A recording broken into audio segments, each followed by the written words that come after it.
After weeks of protests and lengthy hearings in the Supreme Court, the verdict in the NEET cheat saga is out.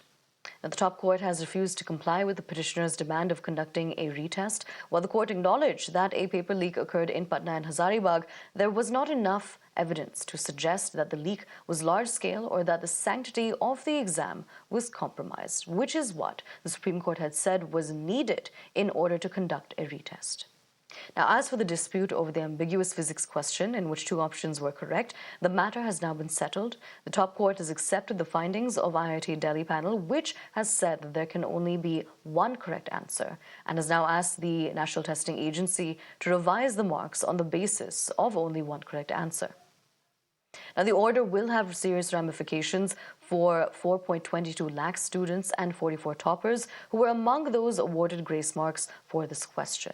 Even as the top court gave its verdict, politics continues on the matter. The Education Minister, Dharmendra Pradhan, has sought an apology from the leader of the opposition, Rahul Gandhi, demanding an apology from the LOP for misleading and provoking students on the matter. आज देश की इसी सारे competitive examination में ना केवल भारत में, विश्व में हमारी आईआईटीएन, हमारी भारतीय शिक्षा व्यवस्था से पढ़े हुए इंजीनियर्स, डॉक्टर्स, विद्यार्थी दुनिया में अपना प्रतिष्ठा बनाए हैं। भारत की इसमें प्रतिष्ठा बनी है। ये सारे एग्जामिनेशन को निंदित करते हुए राहुल गांधी जी भारत को ही निंदा पहुंचाए हैं। देश में लगातार चुनाव पराजय को स्वीकार नहीं करने के कारण एनर्की, सिविल अनरेस्ट उनकी रणनीति की हिस्सा बनी हुई है।